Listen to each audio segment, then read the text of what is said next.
وَلِلَّهِ الْمَشْرِقُ وَالْمَغْرِبُ فَأَيْنَمَا تُوَلُّوا فَثَمَّ وَجْهُ اللَّهِ إِنَّ اللَّهَ وَاسِعٌ عَلِيمٌ۔ ترجمہ: اور مشرق و مغرب سب اللہ ہی کا ہے، تو تم جدھر منہ کرو ادھر ہی اللہ کی رحمت تمہاری طرف متوجہ ہے، بے شک اللہ وسعت والا علم والا ہے۔ وَلِلَّهِ، اور اللہ ہی کے لیے ہے۔ تفسیر صراط الجنان میں ہے، اس آیت کے بہت سے شان نزول بیان کیے گئے ہیں۔ نمبر ایک مرتبہ صحابہ کرام علیہم رضوان تاریک رات میں سفر میں تھے، قبلہ کی سمت معلوم نہ ہو سکی، ہر شخص نے جس طرف اس کا دل جمع نماز پڑھ لی۔ صبح کو بارگاہ رسالت میں حال عرض کیا تو یہ آیت نازل ہوئی۔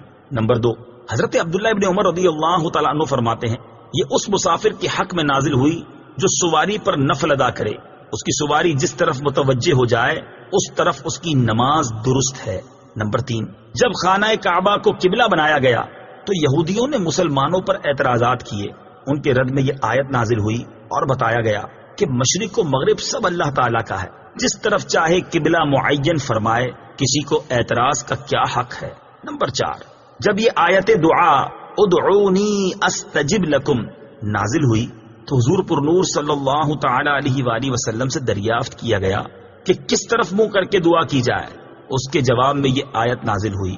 شان نزول کے متعلق ان کے علاوہ اور بھی کئی اقوال ہیں۔ فَأَيْنَمَا تُوَلُّوا، تو تم جدھر منہ پھیرو۔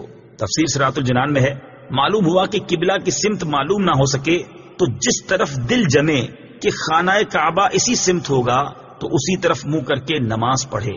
اس بارے میں تفصیلی احکام جاننے کے لیے بہار شریعت حصہ 3 کا مطالعہ فرمائے۔ یہ یاد رہے کہ خانہ کعبہ ہی قبلہ ہے، یہاں جو اجازت ہے وہ مخصوص صورتوں میں ہے۔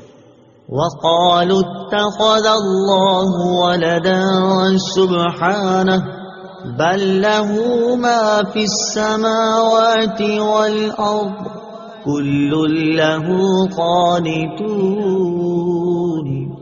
ترجمہ: اور مشرکوں نے کہا اللہ نے اپنے لیے اولاد بنا رکھی ہے، وہ پاک ذات ہے، بلکہ جو کچھ آسمانوں اور زمین میں ہے سب اسی کی ملکیت میں ہے، سب اس کے حضور گردن جھکائے ہوئے ہیں۔ سبحانہ، اللہ پاک ہے۔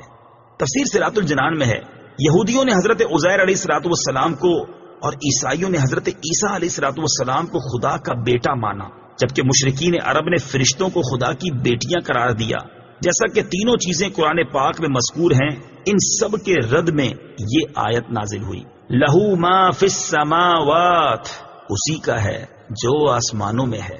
تفسیر صراط الجنان میں ہے، کسی کی اولاد اس کی ملکیت نہیں ہو سکتی، اور جب آسمانوں اور زمین کی ہر چیز اللہ تعالیٰ کی ملکیت ہے تو اس کی اولاد کیسے ہو سکتی ہے؟ نیز اولاد حقیقت میں ماں باپ کا جز ہوتی ہے، اور آدمی اپنے جز کا مالک نہیں۔